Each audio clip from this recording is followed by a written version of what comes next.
मिथुन राशि वालों नमस्कार। अगर आप ये महसूस कर रहे हैं आपका दिमाग बहुत ज्यादा सोच रहा है, हर चीज को एनालाइज कर रहे हैं, कभी आगे बढ़ना चाहते हैं और कभी खुद कंफ्यूज हो जाते हैं, तो 2026 आपके लिए बहुत इम्पोर्टेंट साल है। ये साल आपको बाहर से ही नहीं बल्कि अंदर से भी स्ट्रॉन्ग बनाएगा। मिथुन राशि एक एयर साइन है। आपके रूलिंग प्लैनेट है मरकरी बुध, जो इंटेलिजेंस, कम्युनिकेशन और डिसीजन मेकिंग का प्लैनेट माना जाता है। 2026 में वक्री गुरु आपकी सोच को डीप करेगा। राहु आपके आइडियाज को रेस्टलेस बना सकता है। डिसीजन तेज होंगे लेकिन क्लैरिटी आपको सीखनी पड़ेगी।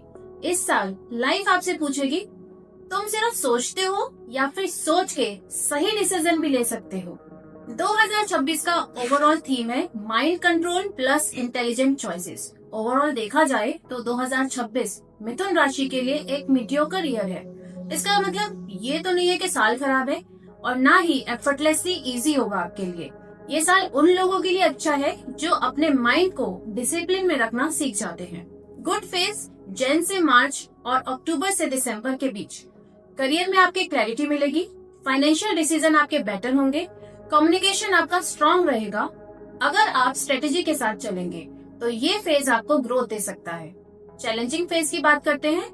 मिड ईयर स्पेशली जून के आसपास हेल्थ और डाइजेशन का ध्यान रखिएगा। इमोशनल ओवरथिंकिंग हो सकती है। रिलेशनशिप में मिसअंडरस्टैंडिंग आ सकती है। ये फेज आपको रोकने के लिए नहीं, आपको स्लो डाउन या अलाइन करने के लिए आता है। क्वार्टर वाइज अगर हम सोचें तो जैन से मार्च आइडियाज आपके बहुत स्ट्रांग होंगे, बस एग्जीक्यूशन पर थोड़ा फोकस चाहिए। अप्रैल से जून हेल्थ और रूटीन पर ध्यान देना बहुत जरूरी होगा। ओवर थिंकिंग से थोड़ा बचना होगा। जुलाई से सितंबर ओल्ड प्लान्स रिवाइज होंगे।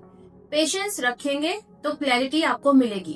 अक्टूबर से दिसंबर साल का बेस्ट फेज, करियर, फाइनेंस और कॉन्फिडेंस तीनों आपके इम्प्रूव होंगे।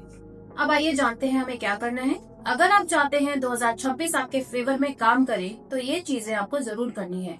एक टाइम पर एक ही गोल फोकस रखें अपना। राइटिंग, प्लानिंग और जर्नलिंग, नेटवर्किंग और कम्युनिकेशन का सही यूज करें। अक्टूबर के बाद इम्पोर्टेंट डिसीजन लेना याद रखें। क्लैरिटी आपका सबसे बड़ा वेपन है। अब जानते हैं हमें क्या अवॉइड करना चाहिए। इस साल नुकसान तब होगा जब अगर आप चीजों को ओवर एनालाइज करेंगे, हेल्थ सिग्नल को अगर आप इग्नोर करेंगे, दो लोगों की बातों के बीच खुद को कंफ्यूज कर लेंगे। 2026 का लेसन सिंपल है, कम सोचो, सही सोचो। आइए अब कुछ उपाय जानते हैं। हर शनिवार सुंदरकांड का पाठ, हनुमान जी की शांत उपासना करिए। स्क्रीन टाइम को थोड़ा कम करिए। डेली रूटीन अपना फिक्स करिए। सुबह प्राणायाम करिए और ओपन एयर में आप वॉक कर सकते हैं। स्टूडेंट्स या लर्नर्स को गाइड करना बहुत इम्पोर्टेंट है। नॉलेज शेयरिंग करो बिना ईगो के। आइए जानते हैं लव। कम्युनिकेशन सही रही तो रिश्तों में क्लैरिटी रहेगी। करियर प्लानिंग स्ट्रांग हुई तो साल का एंड आपका बहुत अच्छा रहेगा। मनी इनकम स्टेबल रहेगी, इम्पल्सिव खर्च से बचे। हेल्थ माइंड काम रहेगा तो बॉडी भी आपको सपोर्ट करेगी। फैमिली अंडरस्टैंडिंग और कम्युनिकेशन आपके रिश्तों को बहुत स्ट्रांग बनाएगा। राहु और वक्री गुरु ओवरथिंकिंग और कंफ्यूजन क्रिएट कर सकते हैं। मिथुन राशि वालों 2026 आपको तेज सोचने से ज्यादा सही सोचने की ट्रेनिंग दे रहा है।